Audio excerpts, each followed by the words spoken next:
Great, as usual. Hi, everyone. Welcome aboard. Oh, look at that front row. Look at that second, third, and fourth, and fifth, and 10th row, and 100th row. Thank you all for being here. I do appreciate it very much. Of course, we have some announcements. I have a little bit of breaking news I'm going to start with. And then at the end, I will have a few remarks about my personal situation and my work. So if I could ask us to, I don't know if you'd ask any questions, but I don't know if you're going to be able to. But I will have a few things to say about my work and where I'll be doing it, as you all, I think, already know. So thank you again for being here. First of all, I can confirm for you that Secretary Marco Rubio spoke with Russian Foreign Minister Lavrov. We have that the fact that Sergei Lavrov, again, in a phone call with the Secretary, regarding preparation for the upcoming summit between President Donald Trump and Russian President Vladimir Putin, both sides confirmed their commitment to a successful event. I can also tell you that it was President Putin who called to make this arrangement as well. But of course, I will certainly take your questions as we move forward here. And now to our announcements. We are deeply saddened to learn of Colombian Senator Uribe's tragic death. Senator Uribe, his leadership and vision for Colombia's future were evident throughout his years of public service to the nation and the Colombian people. His vision and courage and commitment to his country encouraged countless individuals at home, throughout the world, and his contributions to Colombia's democratic future, though obscenely halted, will endure and inspire future generations. As Secretary Marco Rubio has said, the United States stands in solidarity with Senator Uribe's family and the Colombian people, both in mourning and demanding justice for those responsible. And Deputy Secretary of State Christopher Landau will travel to Bogota today to attend the memorial services for the senator on Wednesday, August 13th. Also, further, the declaration of peace between Armenia and Azerbaijan has reaffirmed that President Trump is indeed the president of peace. Last week, he hosted the leaders of Armenia and Azerbaijan at the White House, where they signed a historic joint declaration for peace after decades of bitter conflict and too many lives lost, a landmark achievement for international diplomacy and an end to violence that only President Trump could deliver. The two leaders also signed bilateral economic agreements with the United States, unlocking the great potential of the South Caucasus region in trade, transit, energy, infrastructure, and technology, and creating new opportunities for the American people and American businesses. This achievement follows negotiated peace arrangements between Cambodia and Thailand, Israel and Iran, Rwanda and the Democratic Republic of the Congo, India and Pakistan, Egypt and Ethiopia, and Serbia and Kosovo, in addition to the remarkable achievement of the Abraham Accords. President Trump continues to prove that nations across the globe can move beyond long-standing conflicts of the past toward a shared future of peace, prosperity, and success. Now, today, the 2024 Human Rights Report has been released publicly on the State Department website. That is at state.gov, where everyone watching from home and around the world can access the report. The Human Rights Report has been restructured in a way that removes redundancy, increases report readability, and is responsive to the legislative mandates that underpin the report, rather than an expansive list of politically biased demands and assertions. Calendar year 2024 individual reports are more readable, objective, true to their statutory origins, and more useful than ever before. The report continues to call out the world's repressive actors while also addressing abuses that had not previously been covered. The United States has long promoted respect for international universal rights, including in our own founding documents, which asserts that human beings are, quote, endowed by their Creator with certain unalienable rights, including life, liberty, and the pursuit of happiness. Today, we reaffirm the words of those documents, which have served as a beacon of hope and freedom for people around the world. And again, at the end now of this briefing, I'll have a few words and about some news relating to my own work. But of course, now I am happy to answer your questions. All right. Yes, sir. And when I call you in the front row, if you could announce your name and your outlet, that would be terrific. Yeah, absolutely. Dia Kurda with Huda Media Network. It's a Kurdish media outlet. First of all, Tammy, congratulations on your nomination by the president for the UN role. I'd start with Iraq and Syria. After you raised the concern of the PMF bill at the Iraqi parliament, which you think that it might increase the Iranian influence on Iraq, we saw yesterday the top Iranian security guy, Ali Larijani, he went to Baghdad and he signed a security agreement with Iraq.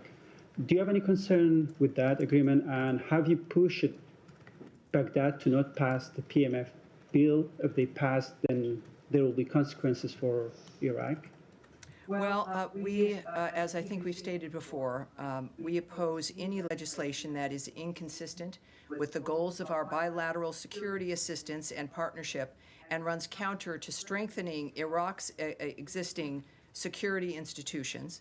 We support genuine Iraqi sovereignty, not legislation that would turn Iraq into an Iranian satellite state.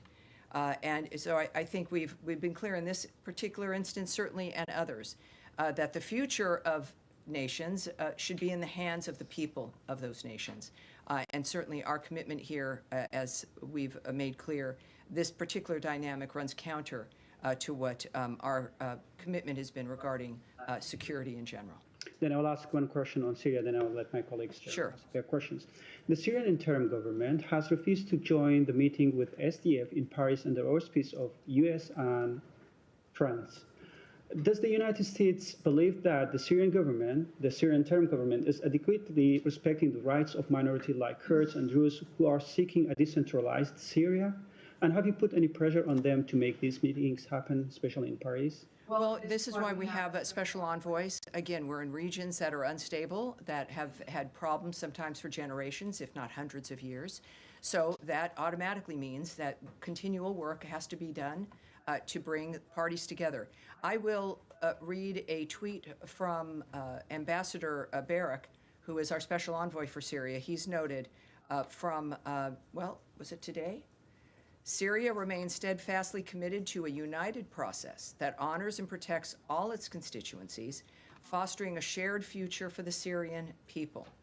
And I think that that is his work. We know we've seen, of course, skirmishes reemerge, differences emerge, and that's what negotiators and diplomats are meant to do, which is kind of thread that needle and bring parties together.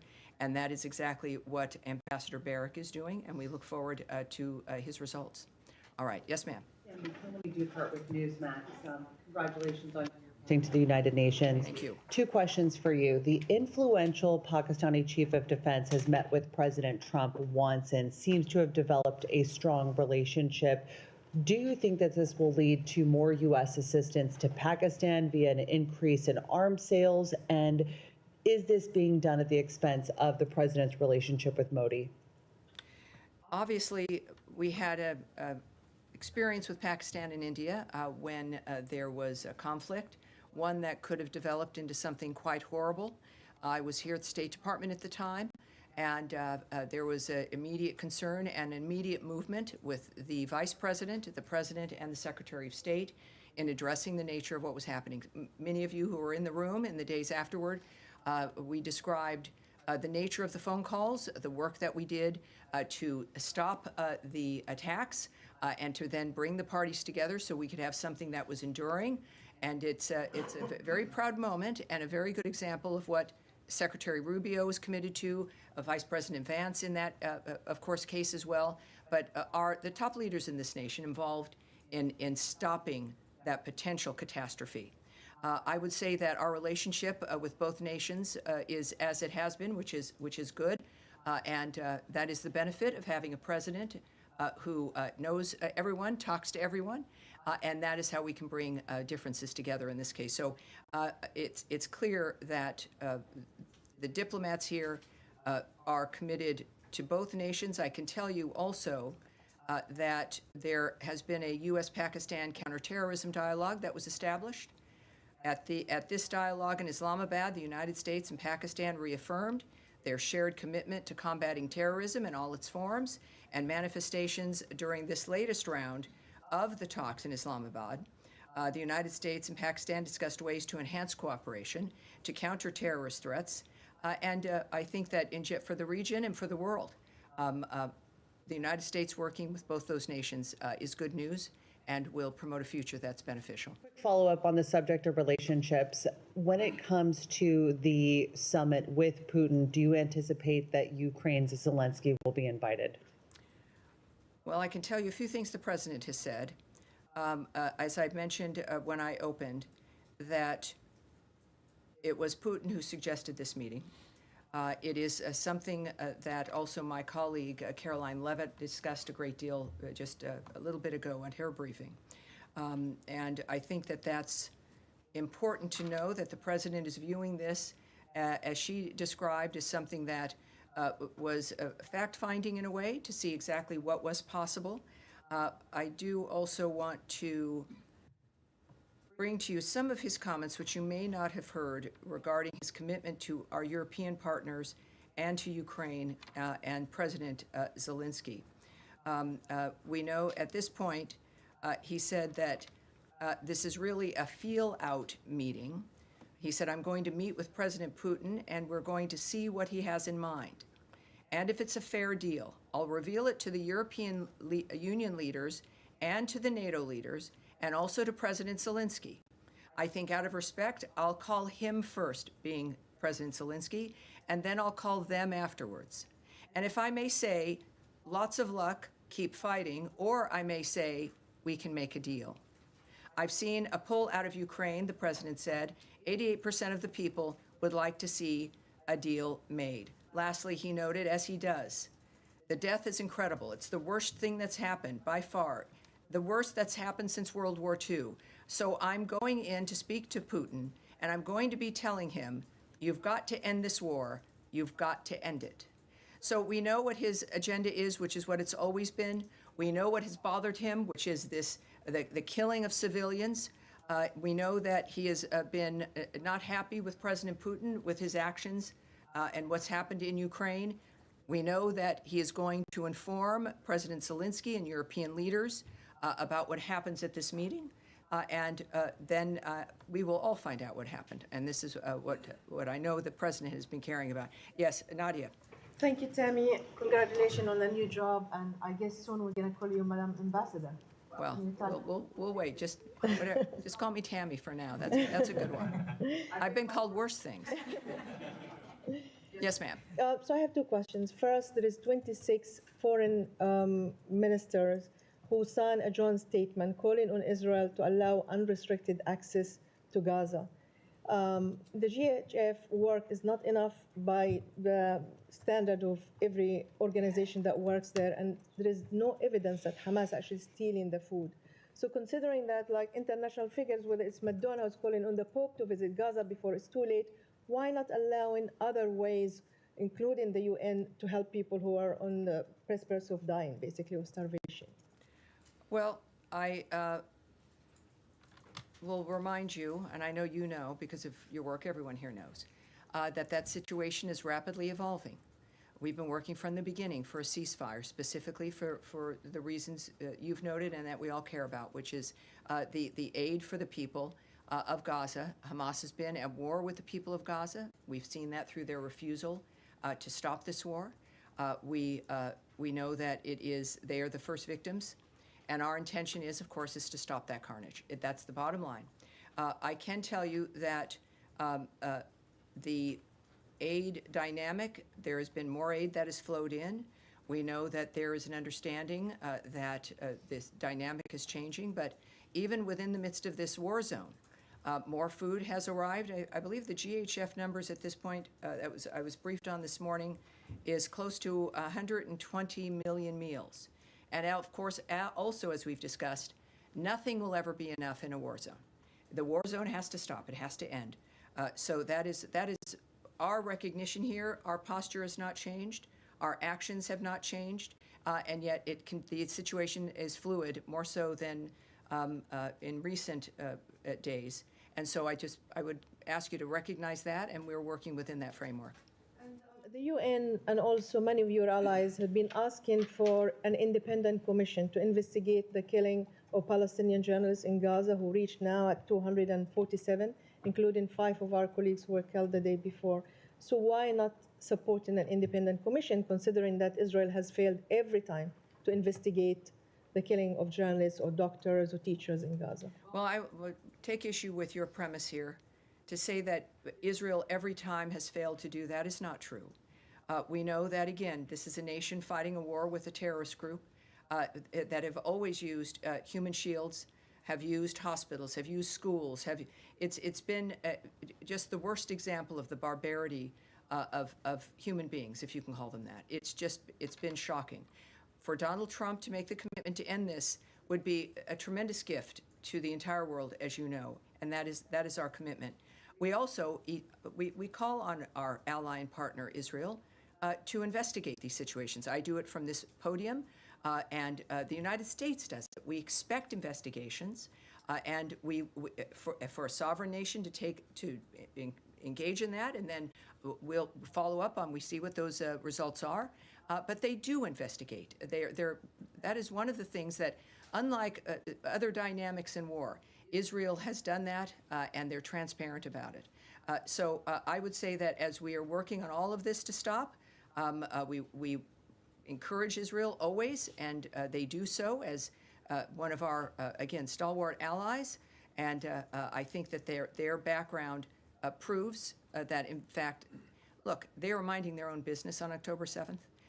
They are constantly dealing with those kinds of attacks. This is a chance for everyone to be able to have a future that is different. That's what we're looking for. Investigation with us? Yeah. Can Well, clearly, yeah. And I can't say for each situation because each one is different. But I know the goal here at the State Department, and why I felt very comfortable working with the people in this building, is that information is key, right? Is that knowing what's happening matters. That is your job as journalists. I respect that immensely. It keeps me centered. Knowing that we have to explain things or talk about them makes us view the news as it's coming up in a slightly different way. It makes us ask questions. That will never end. And so I trust that, well, I will be in some fashion asking the same questions. I know you will be as too. Andrea Mitchell.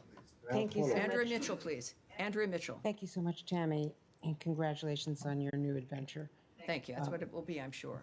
And I have a couple of things to follow up on that. But Yes.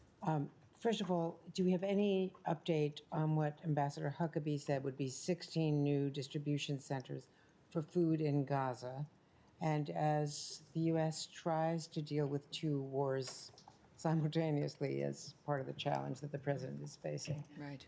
with this summit, President Zelensky said today that after the overnight attacks, which were throughout his country, that there is evidence, as far as he's concerned, that President Putin is not committed to peace, but is committed to plans for a new offensive against Ukraine. So going into these negotiations, with what President Zelensky says is an imbalance in what is going on the battlefield right now, how does the president hope to try to get President Putin to abandon this commitment that seems obvious from the battlefield, by day Well, after day advancing? I'll let me answer the first question about.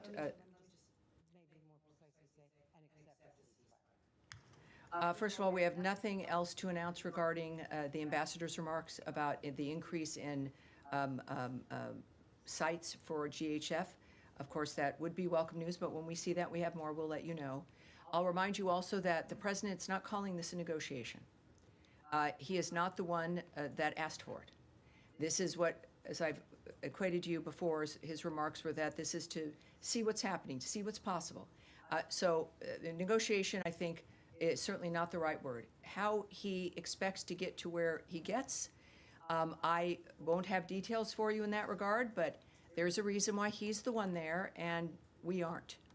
He is clearly the list that I read out to you regarding being the president of peace is an astounding one. Perhaps it's situations around the globe that just didn't interest other people. But for President Trump, everyone matters. He sees these dynamics, which his presence and the power of the United States is able to change, and he knows that. He has many tools in his tool chest. We know, of course, that he had remarked about secondary sanctions on those who are buying Russian oil. That's one thing of many that can happen. We know, of course, of NATO's commitment regarding defensive weapons and helping and assisting Ukraine. There's many things that are moving that should have an impact that President Trump, I don't know what his approach will be. What I do know is that I'm grateful that he's the president, that I'm able to be here, read to you a list of ceasefires and peace agreements, and know that he's meeting with Putin in regard to one of the most outrageous dynamics that we've experienced. I will also remind people that he has met alone with President Zelensky. He has met alone with European leaders. This is a man who is doing everything possible and fairly to get an end to this carnage. Just a quick follow-up.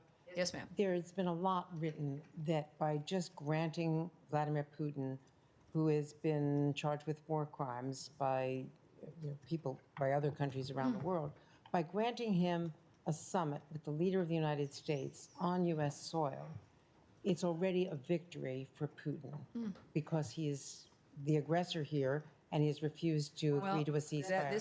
Andrea, this will be it. The president is not operating on what what something might look like. He's operating on how to stop obscene carnage among innocent civilians in Ukraine, and that is he took some heat when he started talking to Putin, because Biden hadn't talked to him for 3 years. You don't make peace through performative actions or theater. You make it by talking to people, and this is what he's committed to. This is the end goal. The end goal is not performance or perception, or it's getting the job done. And I'm honored that I can be here and at least be a part of reminding people, because he's done. We know him. He's a remarkable achiever, not just in business, but in knowing people and knowing how to get what he wants. And he wants peace, and he wants an end to carnage around the world. And this country is in this position now because of him and because of the power of the American people, and we're going to use it. And so I'm praying for a good result. And with President Trump, we very well may get one. Yes, Daphne. Thank you, Tammy, and I'll echo my congratulations on your nomination. Not that anyone knows what I'm going to mention at the end of the briefing now, but yes, go ahead. Thank you. On the Human Rights Report, the State Department has cut down criticism of some countries that have extensive records of human rights abuse, including in El Salvador, where the State Department said there was no credible reports of significant human rights abuses, cutting an entire paragraph from last year's report that mentioned issues such as arbitrary arrests and harsh and life-threatening prison conditions. What is this change based on? Has El Salvador taken any steps to change these issues, or how did the State Department determine that these abuses were no longer taking place? Well, I'm not going to speak from country to country. This is something that is available. People can go look. Again, Americans, obviously, the reporters here in this room have had it for a little bit of time and have had a chance to take a look at it, which is important. Again, state.gov, and you can search for a human rights report, and you'll get all the countries, et cetera. First thing I want to mention is that every administration in a transition year has to deal with this particular product, this particular report, for the last calendar year to be released by a new administration. And there's always changes. As you might imagine, if someone is the new president, you got a new administration, the American people made a choice, and they clearly are taking over for the previous administration. Each administration, like with President Trump, reflects a value system and an agenda and a vision that convince the American people to vote for them. And in this case, President Trump always, as ever, I should say, was clear and obvious about the nature of what he wanted to achieve, and the American people agreed with him. This report, as a result, because it was also late, and many of you noted that, it was late because we weren't, just like with other administrations, we weren't going to release something compiled and written by the previous administration. It needed to change based on the point of view and the vision of the Trump administration. And so those changes were made. In addition to the fact that one of the things we're proud of, and what you'll also see next year, is the notion of something being readable by people, something being a reflection overall of what it is that we're dealing with certain nations. So it does not, the restructuring doesn't reflect a change of any U.S. policy when it comes to human rights. It certainly promotes, as does our work, respect for human rights around the globe. It does not reflect on any particular country. We've stopped ranking countries, by the way. People can make their own decisions about what nations are doing. So that is one thing also that is over. We also, I want to mention the notion of how large the report had become in its condemnation of nations and its the detailed listing of certain things. But what I can say is, and I think it's pretty clear, that you can issue reports, you can make them giant, but it depends on what we do. The Trump administration has proven from day one their commitment to human rights around the globe and to the quality of people's lives. We will have perhaps some, in this case, smaller reports, but I would suggest that you watch the actions that are taken by an administration and that commitment to human rights. In this case, you could have giant reports from the Biden administration as the world began to collapse into war, into conflicts, and it's a reminder. So reports are important. Transparency about our positions are important. That's what these reports will serve. And I can tell you again, for the people who work here at the State Department, these reports do matter.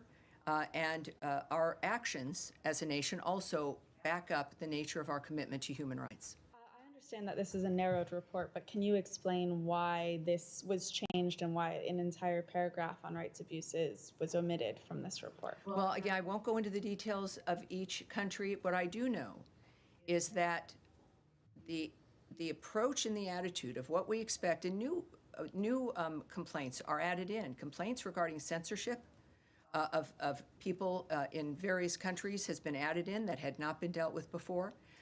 So I'm not going to speak on the decisions that our diplomats have made in looking at the nature of the report of the data that they're receiving. But I can tell you that the nature of the attitude, the reason for the report hasn't changed. It is to make sure people know what's happening around the world, what our posture is toward that, and our actions show our willingness and our commitment to changing the quality of life in people around the world. Yes, sir. Thank you, Tammy. I just want to follow up on Nadia's question. You said that you urge Israel always to investigate, and they do investigate in some incidents. But I want to go back to Sunday's incidents when an airstrike struck a tent of journalists.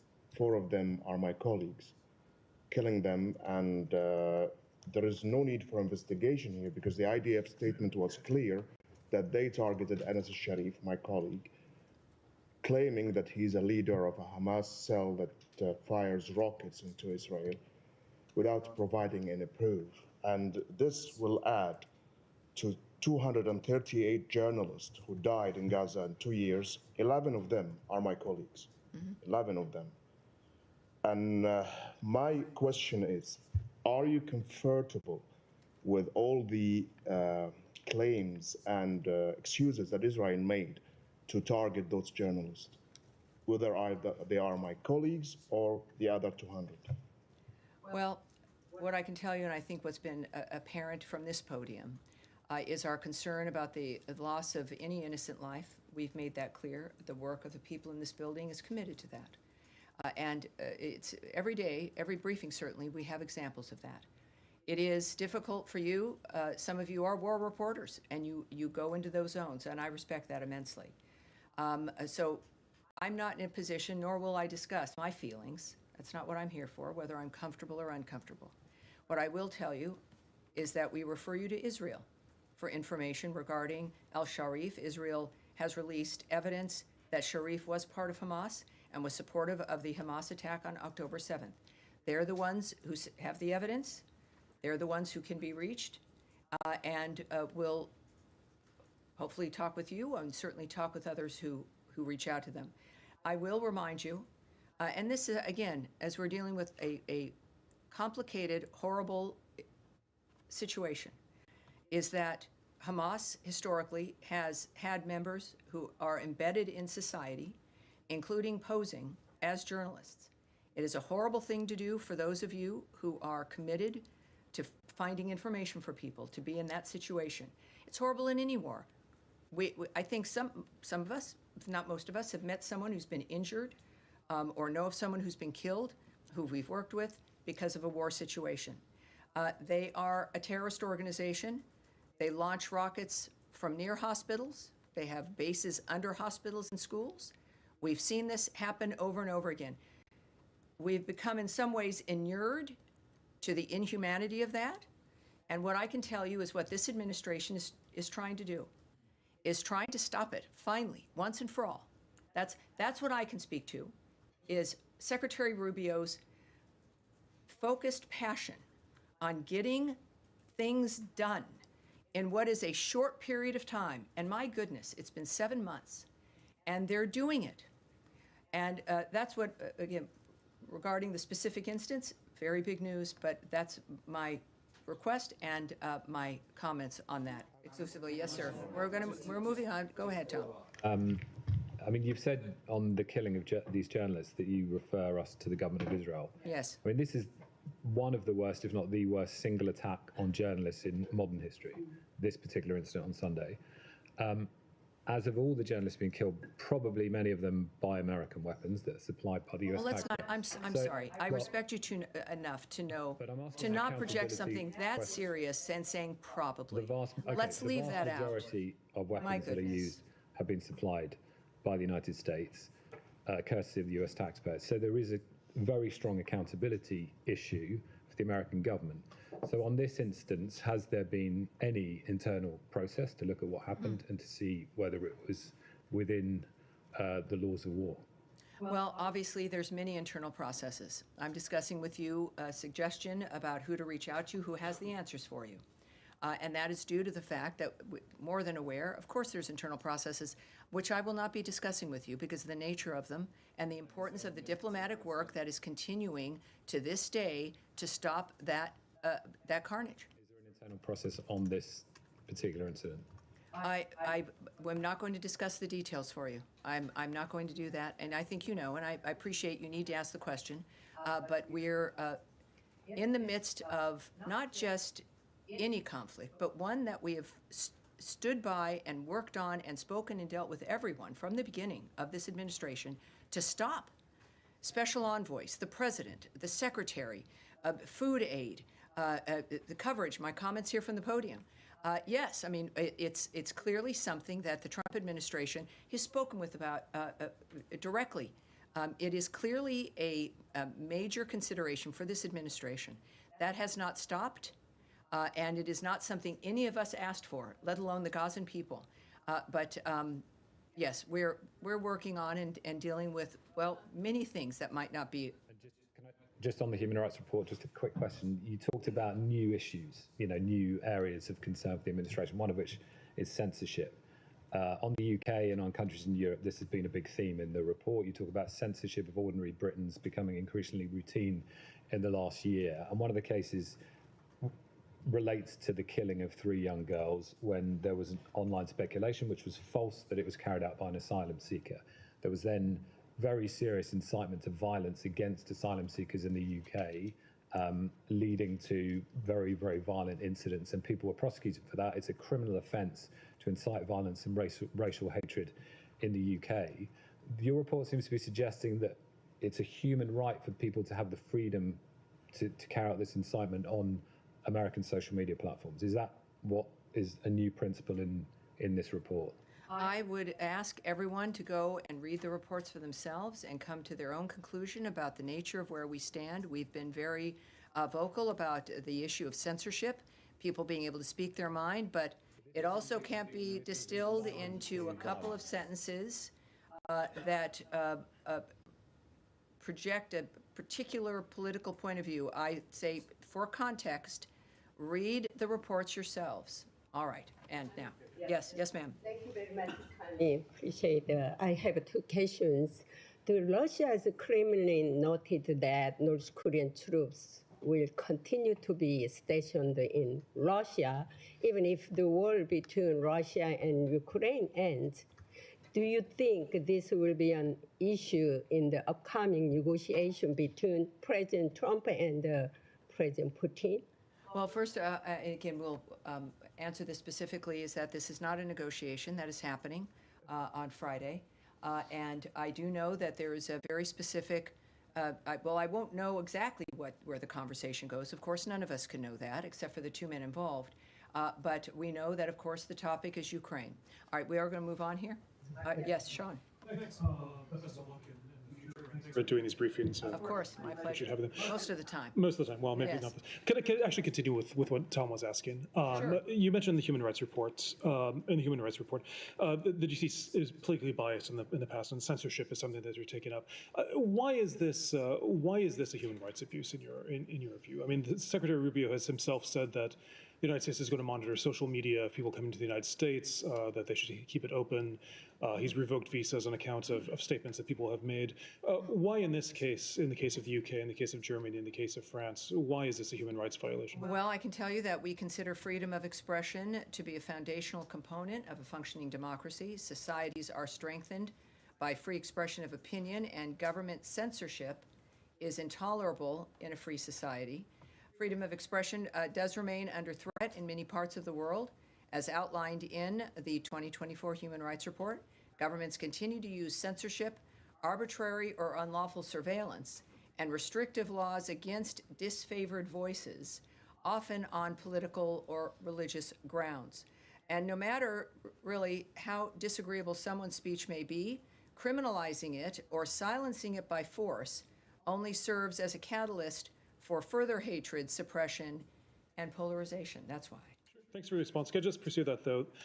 In the case of the UK in particular, and in the case of Germany because of its history, incitement is considered something that's could be criminally liable. Does the United States see that as absolutely wrong? That for example, for the UK to say that this is a public safety issue, people might attack migrants because they falsely Well, think. again, as I've said at the start, I'm not going to go into the details of what is found or discussed in each of the country reports. And I'm going to leave it at that. All right.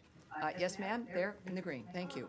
So Israel was recently accused of killing Saifullah Mosaleh just over a month ago, one of the dozens of Palestinian American Israel has illegally detained or killed. Mohammed Ibrahim is the most recent case, a Palestinian American teenager from Florida who now has scabies while in Israeli detention. Mohammed's family is in Palestine right now attempting to free him. What is the Trump administration doing to release him and other U.S. citizens from Israel's illegal detention? Oh, thank you for that.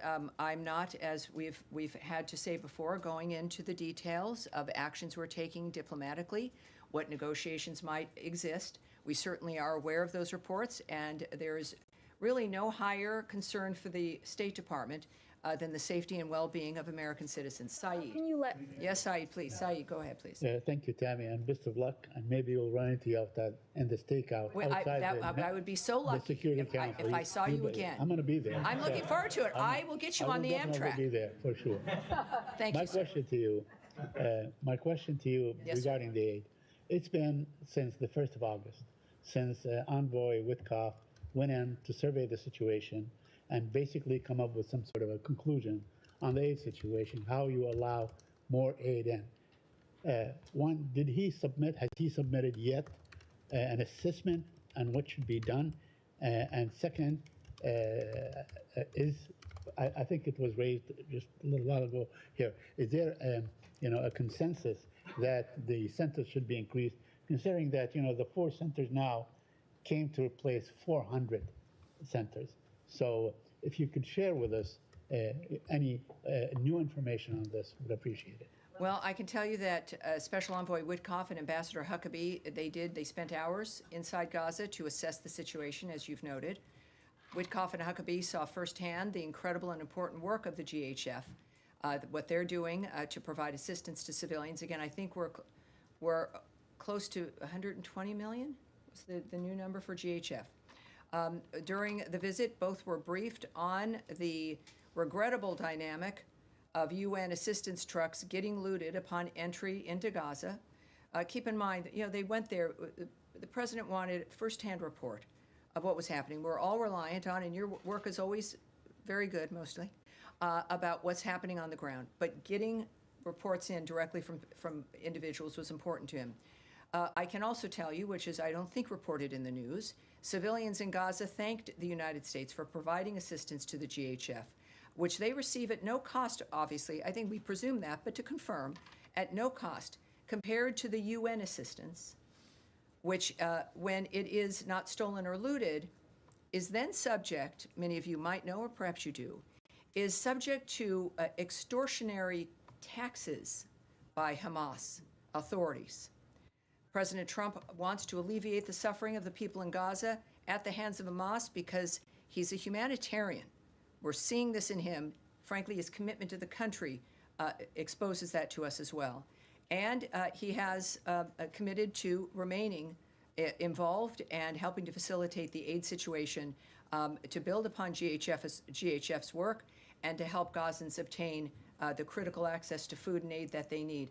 And I would say that it is GHF and the president and many others, including at this podium, calling for more people to participate in this process. Just a quick follow-up, if you allow me.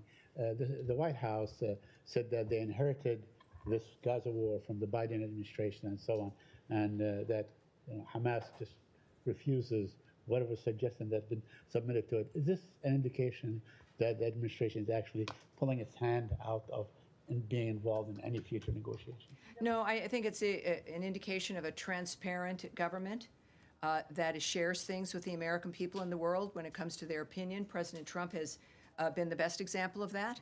And then we're watching the nature of the choices they make. It's clear with Ambassador Huckabee and Special Envoy Witkoff, that visit, the nature of the president's continued remarks are remaining in play in that region when it comes to stopping the carnage, getting the ceasefire, ending all of this, enough to where people do begin to wonder, all right, what's next? Now, we're not going to wonder about that until the carnage ends, but the fact that for the first time in generations, people are asking, what is next? What can we do? Who will be in charge? How is that going to look? Now, we're not going to engage in that or answer it, but the fact that it can be asked tells you how far President Trump has moved this motion here. Yes, sir. Thank you, Madam Bruce. First of all, my congratulations on your new job. I believe that your new role at UN will make America great again.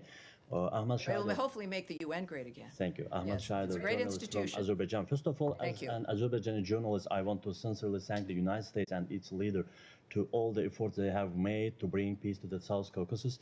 On August 8th at the White House, the U.S. helped Azerbaijan and Armenia sign a historic peace agreement, and President Ilham Aliyev has even suggested that President Trump deserved the Nobel Peace Prize for his role in this achievement.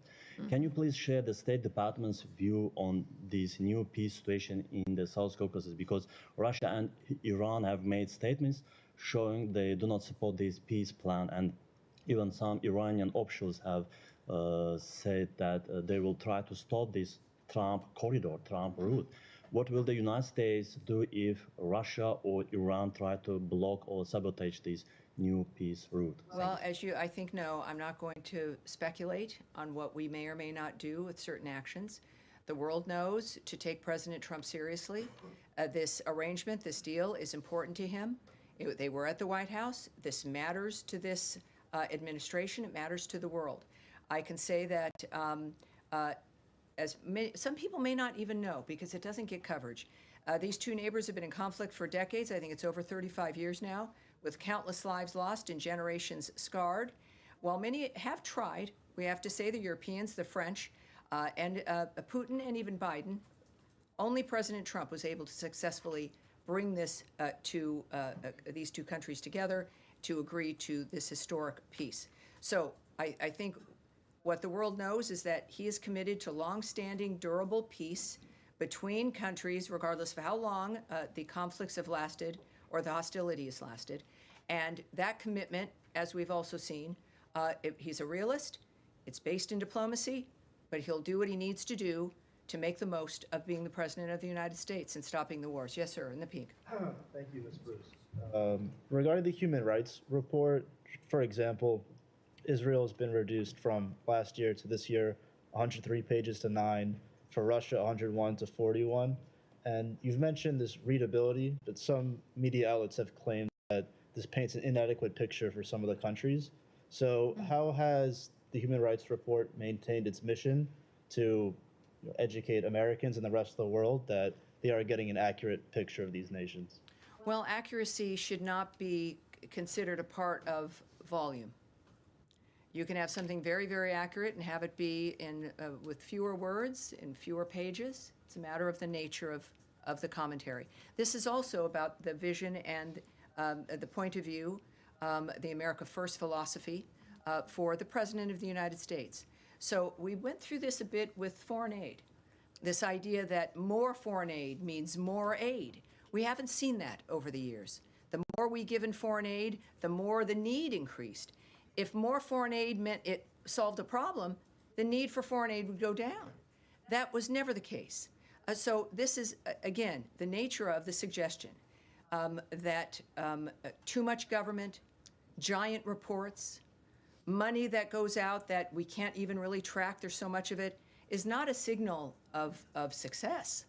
It's a signal of some kind of waste, or at least something that could be done better. So it's, I would say, when it comes to judging this, it is a very good first experience, even though, again, it's reduced from the original report that the Biden administration had crafted. That, in my work, of course, also sometimes less is more, and I would say that that's the case here as well. Thank you. All right, yes, ma'am. Two on Gaza, if I may. They're both related. Correct me if I'm wrong, but there hasn't yet been any U.S. funds that have gone out to the Gaza Humanitarian Foundation. And I can correct that right now. Okay. Over half of the pledged funds have been distributed. So 15 million? I can tell you over half. That's what I can tell you. So it was 30 million was pledged. So you're saying that's correct. Okay. And I would also, though, as I think we've talked earlier, that the financial commitment, not that we should get stuck in that, but the commitment the United States has made overall is certainly perhaps hundreds of millions of dollars. The nature of special envoys, our diplomatic missions, the concentration of the secretary, of the president, of missions back and forth, the special envoys. It is there. So there's many moving parts of the commitment of this country, but in that particular instance, certainly tens of millions have been pledged, and we know that at least 50%, over half of that initial pledge has been dispersed. It's gone out the door, essentially. That is what I have been briefed on. And yes. that's in the wake of Special Envoy Witkoff's visit to Gaza? I can't tell you the timeline. It was not sudden in that sense. We've mentioned before, for those of you new to the room, is that while there's a pledge, which was important to note, there's still vetting that has to happen, right? Benchmarks have to be met. Dynamics that we look at, because part of the point of the Trump administration is how is the money being spent? Is it being spent well? What is it accomplishing? Those benchmarks were in play here. So that started at the beginning. And what I can tell you right now at this moment, without telling you about a space of time, that's what we have dispersed. And just one quickly, thank you for that, and one quickly on ready-to-use therapeutic food, which is also known as RUTF. As you know, that's the food that is specialized and used to treat malnourished children. Your deputy, Tommy, had mentioned that the US is giving some $93 million to helping supply that therapeutic food to African countries and Haiti. He mentioned that last week. Is the US government doing anything to help the likes of UNICEF and or other aid organizations get more RUTF food into Gaza? Like UNICEF had said that RUTF food, their supplies of it are about to run out in Gaza. We've not been able to get an answer from the Gaza Humanitarian Foundation as to whether they even distribute that food for children who need it most in Gaza. Well, I think the evidence of our structure working and having awards be distributed and announced for, in this case, a particular region, that 93 million, tells you that we are working on those aspects. As I mentioned when we first started the reform regarding our foreign aid, that we weren't getting out of the business of helping. That is at our core as Americans in this country. It's a matter of the efficiency of it and the value of it if it's getting to the people on the ground who need it. We've had problems with how much, when you have an award, actually gets to the people who need it. What is the percentage of that at the local area? So while I won't go into the details, of course, I think you know I won't, about other awards that are discussed or what discussions are being had with NGOs or any other nonprofits that are involved. The fact of the matter is this is a part of what matters to the State Department. And as you know, we've had that one description of that one package of aid. And with everything happening in Gaza and our commitment to it, I look forward to seeing how else we're expanding our assistance there. Yes, ma'am. Thank you. On Gaza, Israel has been blocking foreign reporters from entering Gaza unless they are under Israeli military escort. Does the U.S. press Israel to allow foreign journalists, including American journalists, by the way, to enter Gaza? Well, we're of course leaving that to the government of Israel. We are not going to tell them what to do or inform them how to handle the decisions they've made.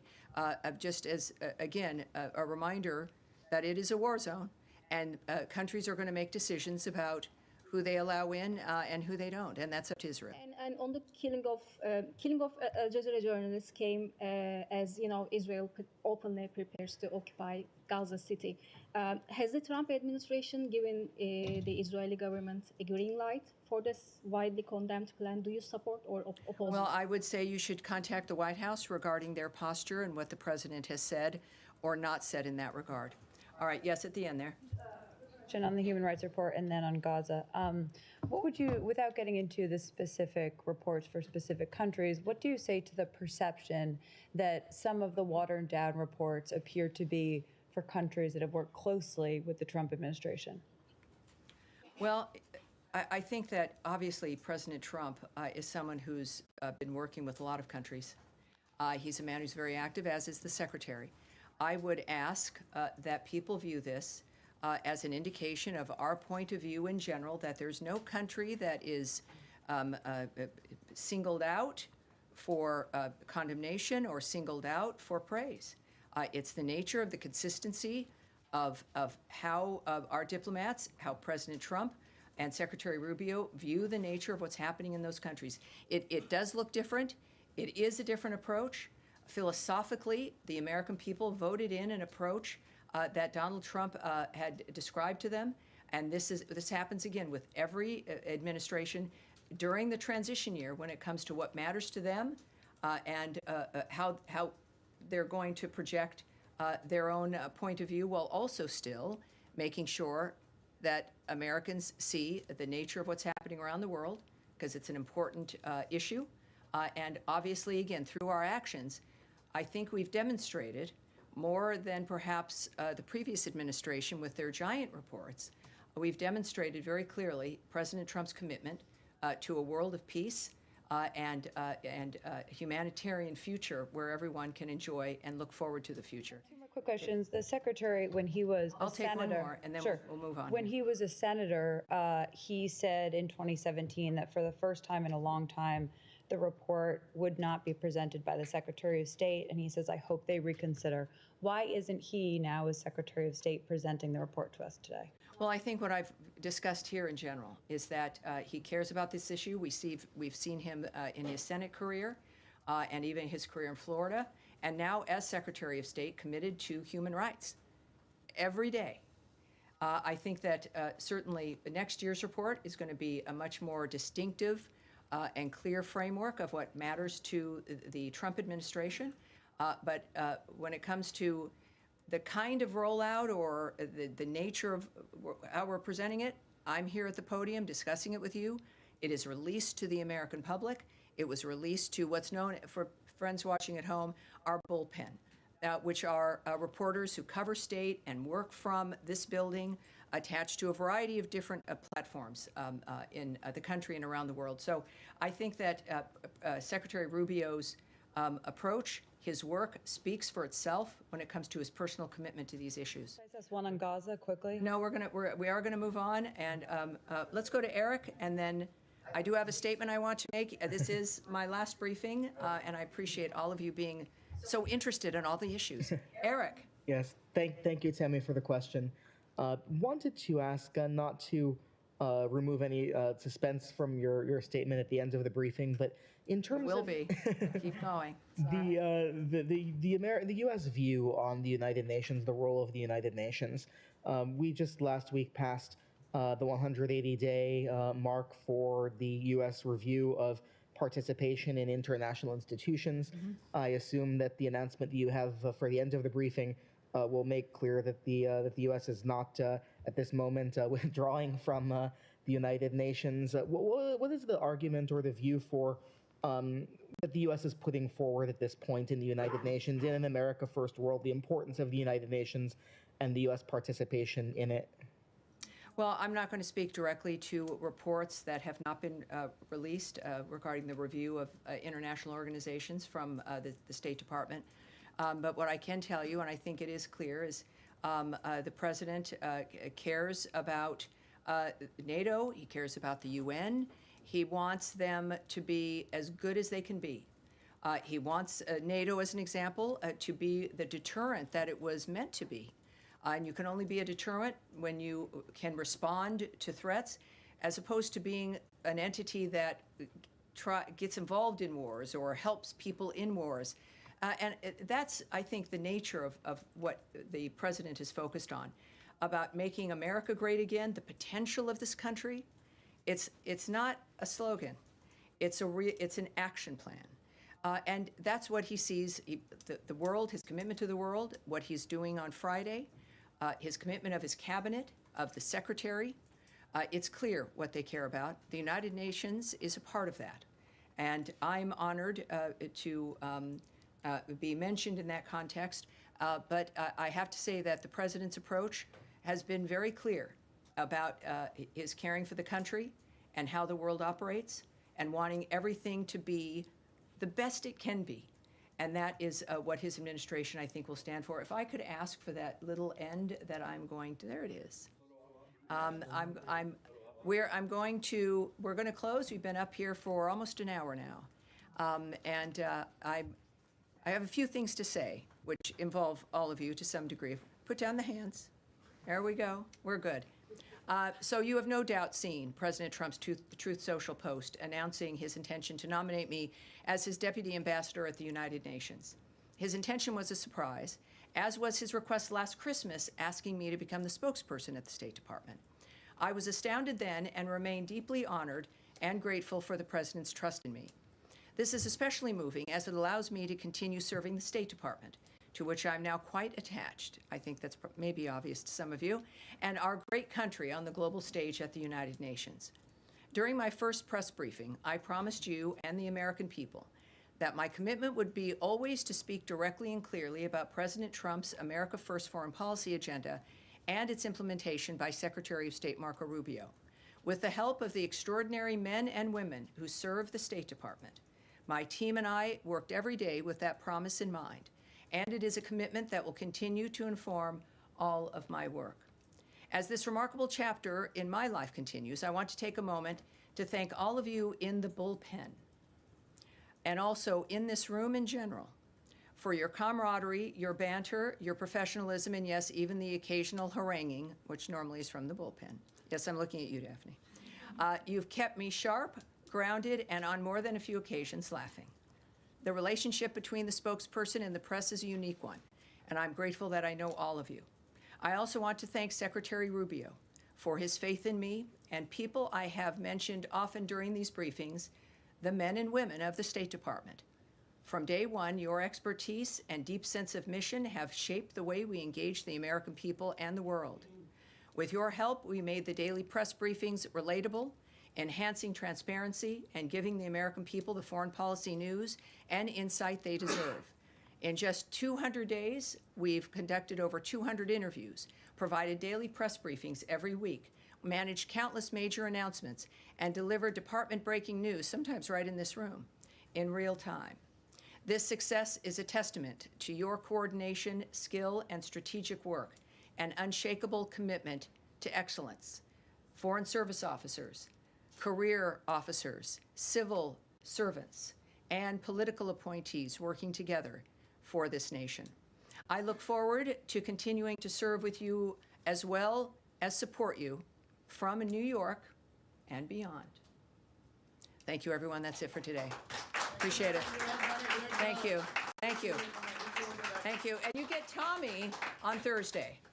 I'll be here for this week, but this is it. Thank you, everyone. It's been an honor and a pleasure.